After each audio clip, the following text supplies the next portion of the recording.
Welcome back to Backstage Pass Podcast. I'm your host, Adam Wylie, and my co-host, Justin Claypool, ladies and gentlemen. It's me. And we're finally in person. This is the first time we've done this in person. This I'm is super weird. excited. So we got this all planned out. We're like, we're going to do this at like 4 o'clock, right? No, they didn't have the hotel room ready. Couldn't set up. We've got a special thanks to Ben. Thank you, Ben, our new producer. Yeah, our new producer, Hensaf, Ben, who is apparently Thing from Adam's family. So you saw his hand. He's a real person. He's fine. We all took a trip to the Magic Castle last night. Those are stories for another time. Oh my gosh! Trust me, there's so many stories. They're ridiculous. But we have a special guest who I'm thankful to say is one of my closest friends from when I was, 6 years old and on, Mr. Miko Hughes. Hey, Miko! Man. Yeah, happy to be here. So happy to have you here. It's not even funny. You. That's funny you say that because when I think about it, I think you are one of my oldest friends. That's crazy. That's wild. Yeah. It's so cool. It's gnarly how long we've known each other for over 30 years. So how did you two meet? Sorry? How did you two meet? Well, in kindergarten. It was a long walk on the beach. It was a meet cute. Yeah. It was in a supermarket and we bumped carts. Oh. And did you hit him in the ankles? And you farted? No, it was love at first too. Yeah, exactly. We met on the set of Kindergarten Cop. That's exactly right. And then we ran into each other at auditions for years after. All the time. Just stayed friends and kind of always been in each other's radar. Yeah, we're always in and out of each other's life. There goes points and stretches where we don't talk for X amount of time, but every time we do talk, with your close friends that you don't see a lot, it's like right back. We pick up right where we left off. Yeah, I've got friends like that up in Seattle. Like I went to high school with a friend of mine, and he and I, we don't talk all the time anymore. Like it was a constant thing, but it's like I could say one little phrase and it just we click. We're right back to where we were when we left. That's the best. I love that. Yeah, I love that so much. That says a lot about your friendship too. Yeah, and I mean the best thing about seeing Miko at auditions was it not only was comforting because there was a friend there, but he would always say, Adam, and his eyes would get so big. And he would run and give me a hug. Yeah. And I think that was the best thing ever because I was like, oh, that's awesome. And I always auditions are always so nerve-wracking too. It was always nice when you had a friend there to kind of like calm the energy. You're not alone. You'd still focus, but you'd also be like, cool, I have a homie here. Like you kind of put you in a good headspace. At least for me, I thought it did. Me too. And sometimes too much. Sometimes it'd be distracting because it'd be like, oh, this role is weird. I just want to hang with my buddy. But or if like someone's playing with toys, like someone would bring the new Power Ranger or whatever. Yeah. And then you see it and you're like, oh, that's so amazing. And then all of a sudden you have to do this emotional scene. You have forgotten your lines. You're out of the, and you're like, no. You're not in your headspace. I was so prepared. Half hour ago. Yeah. Why did I spend $300 on private coaching? That sucks. It's a real thing. I wish that wasn't trauma. Yeah. It is trauma. Oh. So yeah, Miko has been doing this as long as I have. Forever. He's been in lots of aspects of the entertainment industry. And a lot of aspects of performing. This is the first time I've met three guys in a hotel room to film something. Though right? I must say, this is what my career's and come your clothes to. Are on, it could have gone one way or the other. Yeah, it's true. I mean, can we hide the Saran wrap, please? Yeah, and unfortunately, it's gone worse than of those options. Yeah. So, from my experiences, things could have gone totally worse because they have. Yeah, absolutely. Sure. So, Miko, when you were incredibly young, a lot of people were introduced to you through Pet Sematary. Sure. And I still think, a lot of people, like, if you watch, like, what is it, 1,000 Pound Sisters, they named their child Gage after you. I did hear that. Yeah, that's wild. That's like, crazy. Incredibly crazy and cool. And when that happened, I was like, oh, it's Miko. I have a little skeleton cat that's name is Church that I put out every year. Thanks, man. That's cool. I didn't know that. Yeah, 100%. Nice. He's out there right now. Yeah, Church. It's October. And you have to. Yeah.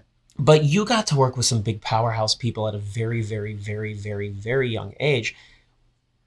Was it... you were so good in Pet Sematary. Like, honestly, so damn good at such a young age. What was that like for you? Do you remember anything? Oh man, it's weird with Pet Sematary, especially because I I was so young. Yes, you were like 4. I was 2. You were 2? I was 27 What? months. Yeah. You were still counting in months? Yeah, I repeat that because that's what my mom said That all doesn't growing make any up. So sense. like, You look older. He's 27 months. yeah. Well, how many months are we now? I don't know, a lot. All of the months. It's a lot of digits. When do we stop counting in months? That's the debate probably of the day. probably near 27 if I I'm had to going guess. But yeah, I don't remember. It's weird because I don't remember anything else about being 2, but because Pet Sematary was such a big part of my life and the stories have been repeated, I don't know if how factual it is because memory is like a weird thing. I think it's like memories of memories. My memories create their own thing. Yeah. Like they're not truthful. They take on a world of their At own. all. I do have like these weird glimpsy moments that are almost like animated GIFs, but they're not of anything interesting or relevant. I mean, when you're a kid, you're just forming concepts of the world. Totally. So I think we went back, I was filming a movie of the week or just like a little independent movie when I was about 16, and we were up in the Northeast United States near Maine. So we took a couple hours drive on the weekends to go visit the house. And we knocked on the door. The family that lived there was like super sweet. They let us come in and kind of gave us the tour. And I had this very strange sensation of knowing the place. Like it felt like going to a long lost grandparents' house that I hadn't been to since I was a kid. And it sounds corny. Everything looks smaller.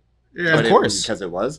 But I couldn't tell you specifics, but I'd walk through a doorway and I'd be like, oh, this is this room. And when you walk through that doorway, this is so familiar. Got it. So that like, lightning would hit and you'd go, oh, that's, I kind of, it's like a muscle memory almost. Yeah. Instead of a. That's what I was doing the other day when you took us on the speedy tour of everything. Yeah. No, like of entire, LA. Like LA.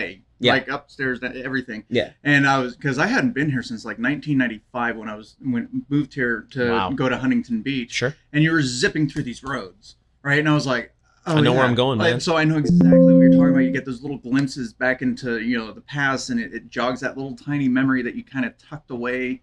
And it's so weird. It's so weird. Like the things that you physical remember. sensation almost. Yeah. It's just like some weird alchemy of like. Yeah, absolutely. It puts you in that place. Yes. And it's so weird. What's also very weird is that you and I have been acting since we were basically conscious. Sure.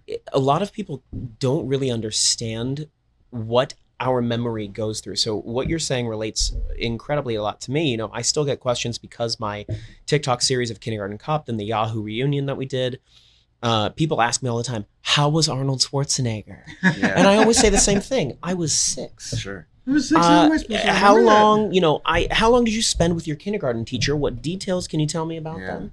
And you spent 10 times more time with them than I did with him. Arnold. Yeah. I remember Miko. And it's like, and he's an adult. You're a kid. What are you gonna say? Like, oh, I didn't agree with his politics. We got into it on that or something. Like, whatever. He's gonna be nice. He's gonna be nice to the kids. It's not like and he was you're great. gonna have some experience that's gonna be, have any substance to it really, aside from being pleasant to a child. Exactly. So. I do have 2 serious questions though before we move on. Yeah. Number 1, when you walked through the Pet Cemetery house, did you walk through going no fair? Because it's what I would have done. And just fall down everywhere? No fair. Yeah. No fair. Yeah. Hindsight, that would have been entertaining. Maybe to no one that lived there. But why is he shooting up in my house? redo it. I'm used to it. I'm used to getting a shot in the neck when I'm in your house. Do you mind if I just recreate this? Yeah, here? thank you. Thank you so much. Yeah, no, I was just taking it in. I was just, trying to, because I knew it was probably the only time I'd ever go back. So I wanted to absorb as much of it as I could. And even that is kind of a vague memory now because that was 15 or more years ago. Yeah, so that's crazy. Yeah, it's wild. So what I like, you have another serious question, though, didn't you? I do. My other serious question is this, and then Justin will take over his question as well. But you have probably the most famous line in Kindergarten Cop. Everyone knows it. The boys have a penis, girls have a vagina. Line is probably the most iconic line throughout the entire movie. Haunted me for years. And I kind of want to know what haunted you about it. Like what, because a lot of people, I don't think they kind of realize that it's a blessing and a curse. Sure. Those sort of things. Yeah. I think when I was younger, it was rough. That was probably the one that was the hardest because, fame is weird and it's hard enough, I'm sure, as an adult to deal with. But as a kid, you know, I would go to the mall and I'd just be hanging out, walking through, maybe with a friend or my parents or whatever. And if I got recognized, it's almost like getting ganged up on. Everybody be asking questions or everything all at once, and you don't even have time to respond. It's like, I'm not even a person. This is just like a weird, when you're an animal 6, at when that you're point. 7. Yeah. And then they're like, say the line, say it. And you're like, that's kind of not a really good thing to say. I guess it was funny in the movie, but like out of really context, kinda, it's weird. Yeah. And well, especially when you're like 7, you know, now it's great. Like I own it. I love it. It's hilarious. I can be like, yeah, it's true. I've verified it. Like, or like, hey baby, let's go make sure, you know, you can be silly with it, but like, you know, like, but when you're a kid, so I've come full circle with it for sure. And I definitely appreciate that I had that opportunity and that it happened, but it was hairy for a while for sure. I get that. Yeah. Justin, what'd you have? So my whole thing is, so I appreciate your acting career. You as a child freaked me out. You're welcome. I'll just be honest. Sure. So well done on that. But what I like to talk about is, so we've kind of got your origin story, right? But when you're not, you know, performing and you're not acting and you're essentially working like that, is there anything you do to pass time? No, that's just my entire life. That's it. That's never. I haven't really done anything else. All right, Naomi. Oh, you take that. I will not. I will not take it. There's an inside one there. I will not take it. But yeah, I'll tell you about it. Yeah, we'll tell you afterwards. Yeah. I developed, the reason he's asking is because that's you know, when I started Magic and video games, there's so much flipping time. You've just got nothing but time, and once you've done, you know, your research, you know, you can flip in and out of that. Yeah. What are things that kept you busy besides school? Yeah. I mean, normal kid stuff. I got into, like, one of the more interesting things, I guess. I got into bees pretty young. Oh, cool. Instead of for like a pet. You know, a lot of kids. I couldn't really have a dog or a cat at the time. So you had bees? So I thought they were fascinating, and I would just bug my parents about getting a beehive, and they thought it was a phase or whatever. And then they're like, he won't shut up about bees. It's been so many months. It's been a year. Like, I guess let's get him a beehive. And then I got a beehive. So I was like a beekeeper for a while. I didn't know that. That's really? amazing. Yeah. Awesome. That's been one of my things on my bucket list. I've got a decent sized backyard. Sure. And so all the time I'm talking to my wife, I'm like, I really don't want to buy honey. Like, we could just make our own. Because big honey, you know, they really screw you. If you can. Big honey. Big honey is big trouble. Honey is a massive ripoff. It is. So. Yeah. And also the actual comb is good. It's fun. Yeah. It's cool. And then, it's like, you know, like candy. just as far as like using the wax for candles and stuff like that. I love the smell of a beehive too. Though. It's like, so satisfying. It's very earthy. If you've never smelled a beehive, I recommend it. I don't know about in the wild if you've never done it before, but your mileage may vary. Controlled environment only, please. Let's put it on that stipulation. So you grew up where I grew up. You grew up in the Inland Empire, or just outside of that. You grew up in Antelope Valley, Apple Valley, and isn't that Antelope Valley and Apple Valley? It might be considered San Bernardino, but it's that direction. I'm not sure. We'll just call it San Bernardino. We're that direction. Near the over the hill. near that near Glen Helen. Yeah. But so you grew up in Apple Valley, which is not super far from me, but incredibly far from LA. Yes. Long drive, but you had a lot of space. Sure. Now, can you tell us what else is in your backyard besides bees? You know what I'm talking about. Sure, yeah. I heard a rumor. Yeah. So in Wes Craven's New Nightmare, there's a scene where I try to jump off of a rocket, like a kid's playground rocket. Which one of my good friends did the stunt for you? That's right. That is right. I forgot about that. My buddy That's Alex awesome. did your high fall, and his cool. dad Richie Guyona. Shout out to my stunt teacher. Yeah, that's awesome. Yeah, so I think it was in Glendale originally, and they were going to demolish it and tear it down regardless. The city was going to do that before the movie got involved. The movie was a good excuse to get new stuff because they didn't want anyone recreating the scene. It would be a liability. And so my parents asked, they said they're going to take it to the dump. They said, well, we'll take it for you if you don't want to have to haul it. And then they just put it up in the backyard. So I had a full park playground.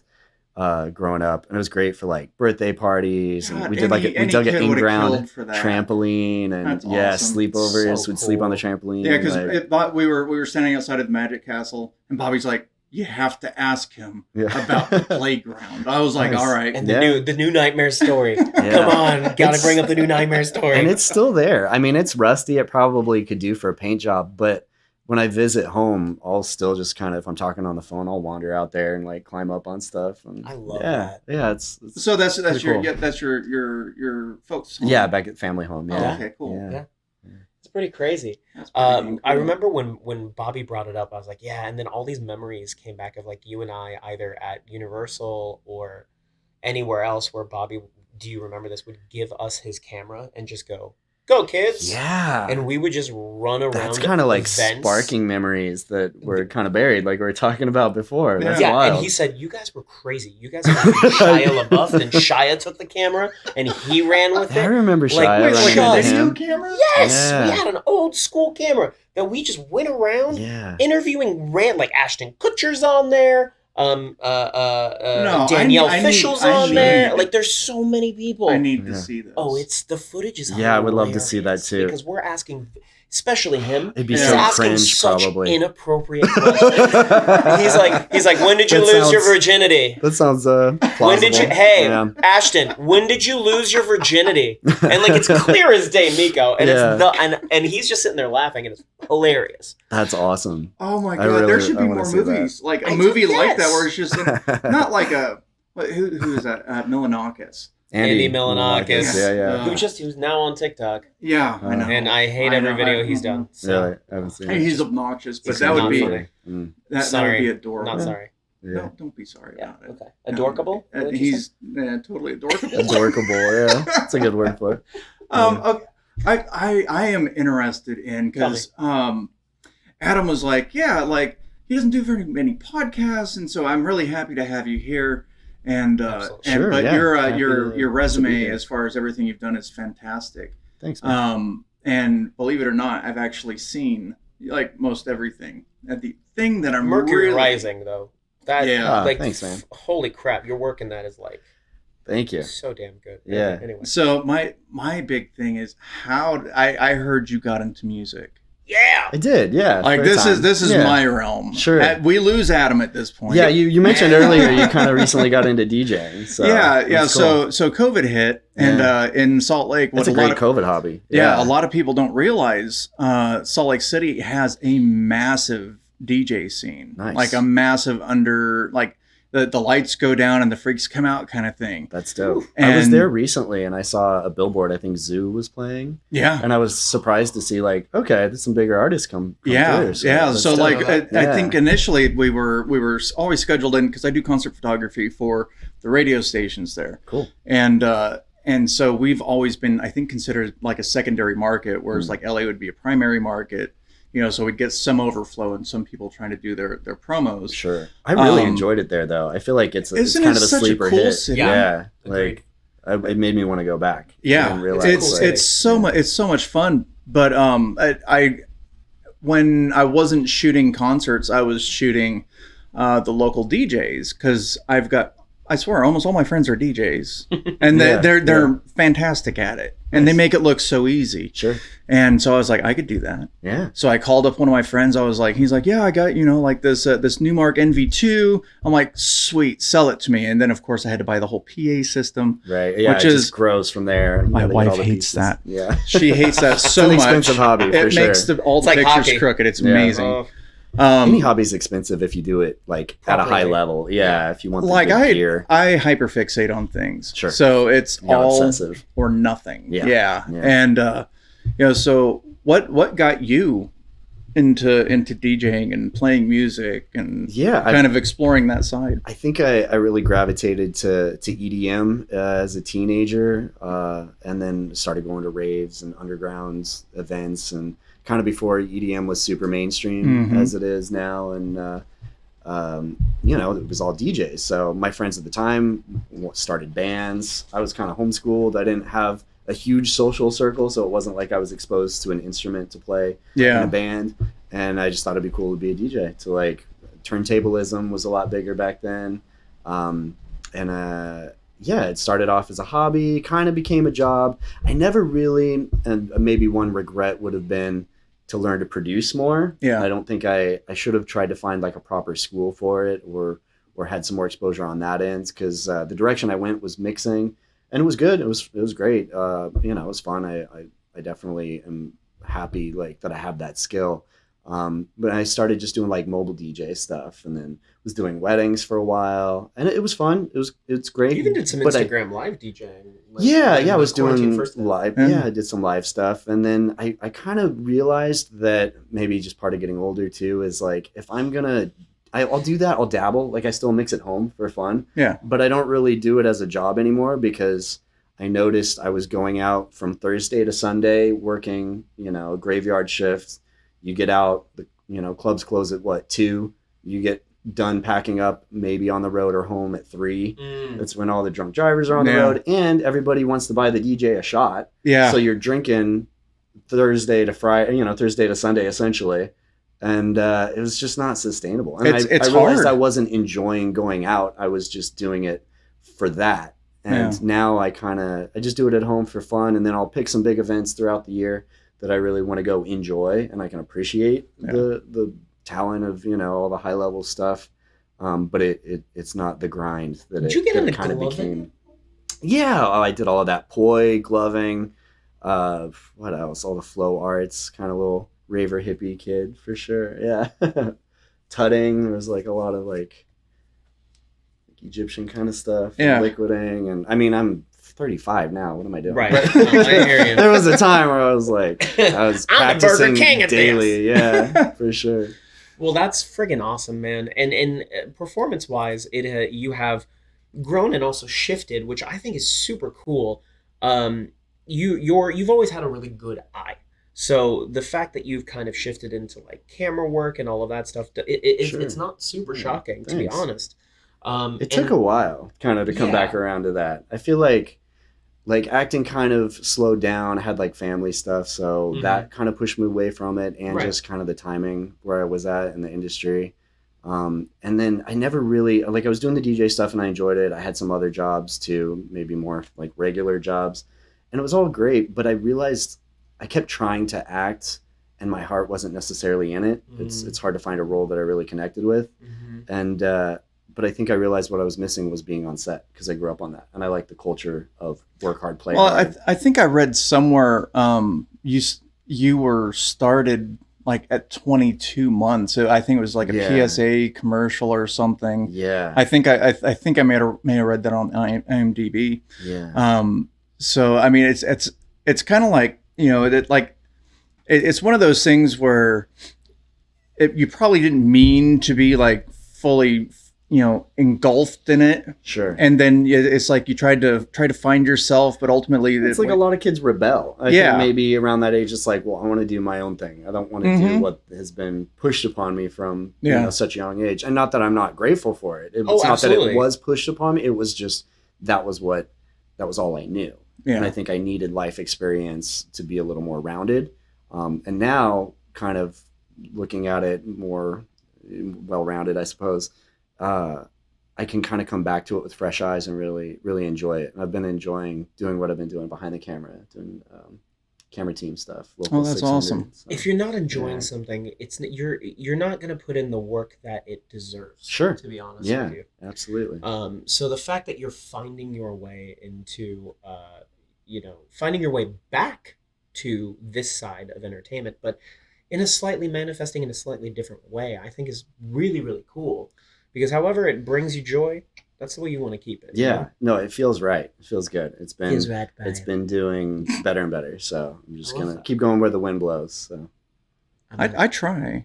I'm like a What? You leaf. try to blow? Yeah. What? No, did you try what? to do? No. We're in person. I could punch you in the arm for real now. Ah, Just- dang it! Didn't I Right- already make right a there. TikTok about that? Yeah, I already punched you once. But no, it's kind of like, you know, for like with me, like my life experiences went from like restaurants to the military to, you know, Yes. teaching myself music and photography, and now this. sure. You know, it's a lot like, you know, you're just kind of like a little leaf, and you just kind of get blown from one direction to the other, and hopefully you land somewhere where it feels good, Yeah. you know, and you can kind of settle into it. So I think it's cool that, everybody listening, I know you're driving home, but actors, performers, they all go through the same things we do. Absolutely. It's just I always say that performing, when you're on that side of the camera that's being seen, where people are seeing your work and then recognizing that you're the performer. Because people are seeing your work no matter what, if you're a DP, camera operator, whatever. But people don't think about that. What they think about is the actors on screen. All it is it's a regular job with more exposure. We're there to bring you entertainment, and we have the exposure. But I mean, the actor kind of represents what everybody behind the camera is doing too. Absolutely. So if a project is better or worse, it's not necessarily all on the actor. Sometimes it definitely is. Sometimes, but sometimes they get kind of cast in a bad light, and that's because plenty of people, or one or more on the crew, didn't present them in the best light, in the way the story needed to be said, or and there's so many moving parts that any one of those could be a hiccup that could make or break, from makeup to wardrobe to lighting to camera crew to editing to directing. There's a lot that just goes into it that and the actor's the face of it, so when you think of a film or what it represents, they kind of carry all of that subconsciously, because I mean, we don't have the time or capacity to think like, oh man, the gaffer really, if you're not in the industry, you're not going to notice that kind of stuff. Like the dolly grip really was bringing it that day on that shot, Yeah. And you shouldn't notice. And that's the what you're trying to, it's kind of like DJing in that sense too, is like the best DJs, you don't notice they're there. Like it just works. It just flows, and the next song is like right when you expect it. That you is don't realize so hard how much to effort do. is behind that to make it all come together and make it seem effortless. Yeah, that's one of the hardest things to do, is to not draw attention to yourself. Yeah, when you've got a few thousand watts worth of power. Yeah, it's like no. There's moments where you do. Don't give me any attention. Sometimes you want to build up for like the drop. But for the most part, it's a lot of the stuff you're doing is stuff you don't actually hear. It's like in preparation. Yeah, absolutely. When something's going to happen. That was one thing I didn't realize until I actually started kind of doing my own deep dive into it, was how much preparation there is into everything. And then a lot of it's library management too, because there's so much music out and there. then being behind. Like if you're behind a couple of months, I'm assuming. And there's so much new stuff that comes out. And it's like it's hard to find files anymore too, because everyone's on Spotify, and I use Tidal because Tidal syncs up through Newmarks. And you can access it through Serato. That's nice. Okay, cool. Yeah, when I see, it's been a couple years since I've really dived into it, so they didn't have that at the time, and that was a hassle of still trying to. Yeah, you still got to carry a whole whatever. All your externals. Dude, I used to have a book of CDs of like 40 CDs, 2 books of those. Before that, when I started, it was vinyl. It was just straight up like I was buying vinyl. As far as vinyl DJs, we're gonna dork out here for a second. Okay, yeah, please. Go ahead. Vinyl DJs. Sure. Who did you like? Qbert. Yes. He's the king. Like he's the Michael Jordan of turntablism. I got into, so when I first started looking into like, I think this might be something I'd be interested into, I was going, it was after, I forget what concert it was, but my buddies were like, yeah, stop by, the club and you can come take pictures of me. I'm like, oh, okay, thanks. Sure. So it was, I forget who all was there, but it was DJ Revolution. Okay. And it was, I forget the other guy, but DJ Revolution, the way he would go in between, like they were running 4 turntables at the same time, and I was just mesmerized. So my buddy DJ Juggy still does vinyl. Sure. That's it. Yeah. And it's a niche thing. It is the sickest thing I've ever seen. Yeah. And I'm still blown away by it. But it was definitely DJ Revolution, I think, before he passed. Because it was DJ Revolution and Spin Bad. Oh, okay. And the both of them together. And they were essentially just battling between each other. Yeah. But it was seamless. Sure. Like it was beautiful. I was like, oh my God, I want to do this. Yeah. Some of it too was crazy, where like beat juggling. So they would take a sample, and it wouldn't be like a sample like you think of it today, where it just loops on a machine. Mm-hmm. You would like have cue points on the record where you would rewind it and play it again and make a new drum loop. So you'd have 2 copies of the same song, and you'd keep playing that loop. And when you're playing one, you'd switch to the other, rewind it, and you do it on beat. So it creates a new drum loop. And then you just start fucking with it. And then they're constantly like in sync and then out of sync, but in the right way. And then back in sync. And it creates like, you're like playing the drums with with samples that are analog Yeah. live. Yeah. Yeah, well, that also started like the whole jungle beat whole thing. Oh my God, there's so much history just in turntables. Yeah, it's so much fun, but it's definitely something I enjoy and I have to get back into because we need an intro for this podcast. We do. We need an intro for the podcast. That could be fun. We still need an intro. Yeah, we do. So anyone out there or Miko? Maybe, yeah. Hey! Yeah. Dabble. You like how we did that? Pay for a little intro. Clever. See? Yeah, it's a business It's a proposition. good incentive to kind of get back into it. Yeah. Well, that would be your gift to us, I guess. That would be amazing, but we have gifts for you. Oh no. So yes. So we're in a hotel room. Yeah. We're in a hotel room. This is an amazing space. We are 3 men on a bed. 3 men and a baby. Should we change our podcast name for the third time? 3 men and a baby. Is this the third iteration? I'm definitely the So baby. there's this. Awesome. You can present Miko with his bottle of candy. This is Ms.Merita's hard candy slides. It is the best candy I've ever had in my life. Wow. And I don't say this. That's quite the endorsement. No, honestly, it's Okay. there is no bad flavor. If I taste one and they taste like shit, I gotta just be nice. It's not going to. In fact, here's the cool thing about it is Yeah. one guy in Louisiana who makes it in a pot in his kitchen. Yeah. And his labeling is amazing. Yeah, he does all his these labeling, things. all of his packaging, everything. It's incredible. Nice. So Well, thank you. Thank you so much. If Yeah. you don't That's awesome. want this flavor, this is amaretto dreaming. It'll taste like. Oh, no, that anything sounds with really amaretto. good. It's actually, Yeah. it's really, I really, love it's that. one of my favorite ones. You know what? We're gonna. Can we do try this. it? Yeah, please. We're gonna bust it out. Oh, Yeah. we're gonna do a live taste we're test. doing a live tasting. It's gonna be a live This is something reaction. we've never done, and Miko Sure. gets the first. Thank you. Oh, that's Because funny. he's right here. Yeah. Okay, 2 I think is the perfect amount. It's a very like Two's artisanal the candy. perfect. I've never Hold had on, them. producer Oh, wants okay, some. cool. I'm very About to find excited. out. You said there's no bad Producer flavor. Ben needs one. Here we go. Here's that. Are we ready? 3, Bottoms up, 2, kids. 1. Cheers. Yeah. Oh God, Yeah, this is one of my I favorites. need it. Mm. Like a little. Yeah, It's sweet, but it's got a little bit of almond in it.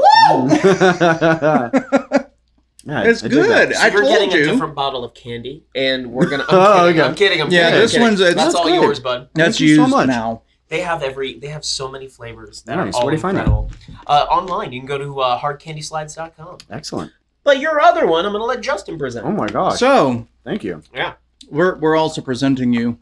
Now that I have candy in my mouth, Yeah. They're all this is salivating. perfect timing. Yeah. I'll do ASMR. Oh, I hate ASMR. Can you tap my mic for me? I hate it. I hate it so much. It just drives me crazy. It's the pauses, man. It's the little clicks and pops and the pauses, the I think- anticipation. It's also the whispering. Well, ASMR is one of those things when it works, it's like, oh, I get it. It's fucking cool. But when it's bad, it's comically bad. Yeah, like sure. they're totally two completely different things in the same world. Absolutely. Like you can Oh go my down God. the YouTube rabbit hole. That's how you and put the word on it. intentionally Yes. try to find the worst ASMRs you can. And some are like an hour long. I saw this girl, she was like a fairy. She was like doing a fantasy thing. She had this like green screen background and she was making up this story about like the elves and the whatever, and it made no sense. And the fairies fluttered over. Yeah, time. and the whole time she's just doing that. It's like Oh God! it's horrible.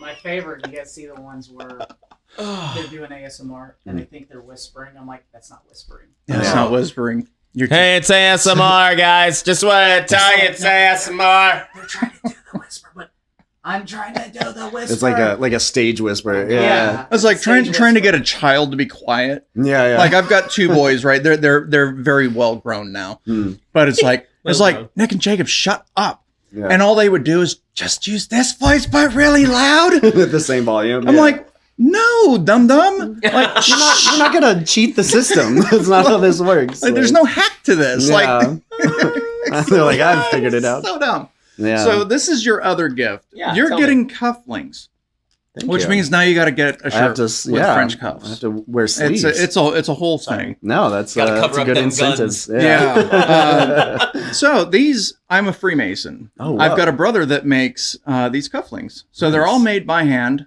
This is the Masonic Tartan Apron. Whoa. So the colors for the tartan apron.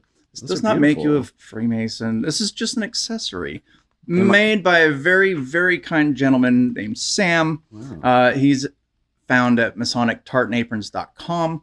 And you can pick these up on his website. But these are all handmade. I thought they were beautiful. And he's like, I'd like to share this with people. I'm like, absolutely. Why not? Absolutely. Thank you so much. These That's are fucking yours. So the next time you go to the Magic Castle, I expect you to have I this should wear in your these. hand. Yeah. and I You expect have these in my that pocket and these on my wrist. On your wrist. Yeah. Absolutely. So now I'm in the Illuminati. Now it's Thank the you. Yeah, now Illuminati. you're Illuminati. Wow. And by the way, we have Like, also so a cool. child that you can cook and eat for Oh dinner. no! I'll Sit back. I'll just We sit have in the goats. fridge for later. I'll be fine. We have That's all right. goats. Yeah. It's I am, fresh. yeah, it's a goat. Yeah. It's a goat. The goats are pretty awesome. They're pretty cheap here in California. So. Yeah. It's pretty fantastic. You've had to slaughter a few. Mm-hmm. These are really cool. Absolutely. Yeah, aren't they awesome? Yeah, I like that. He can do like any color, which is Yeah. really cool. So we have our other co-host, Mike. Hey, Mike.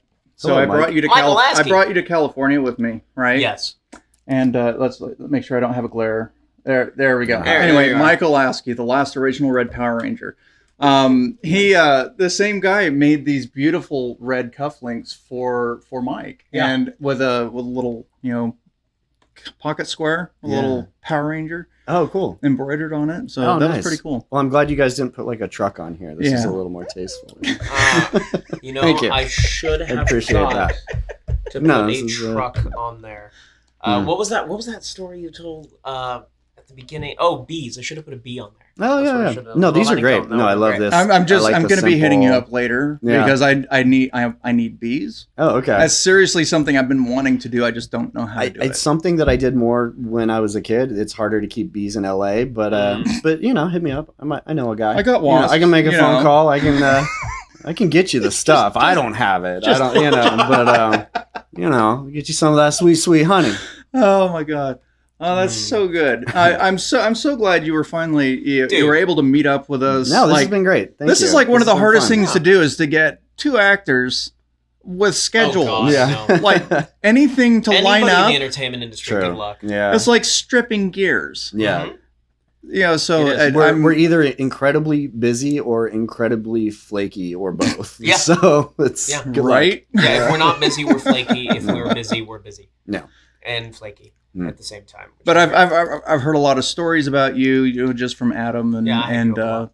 so it's been Thanks, bro. super cool. Likewise. I follow you on Instagram, so it's like every time you go to a festival, I'm like, oh, that looks so much Oh, fun. nice. Yeah. You Dude, know. you guys should come to one. I It'd would be love fun. to. Let's Heck do yeah, it. let's do it. Like, Absolutely, seriously. There's one, that'd be a good time. Next month.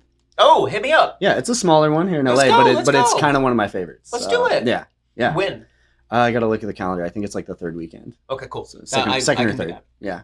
Cool. So we want to plug you. We want to plug everything that you are doing currently and Cool. all of your stuff. Thank Where you. can people find you? What are you doing now? All of that stuff. Yeah, I should do something that's a little more public that I could capitalize on. I'm kind Hey, of no, more it's all right. casual, but I am on Instagram. That's probably my biggest social media. It's at woeismiko, WOEISMIKO. Such a Um, brilliant name. I love it. Thanks, man. Yeah, it was a fun one.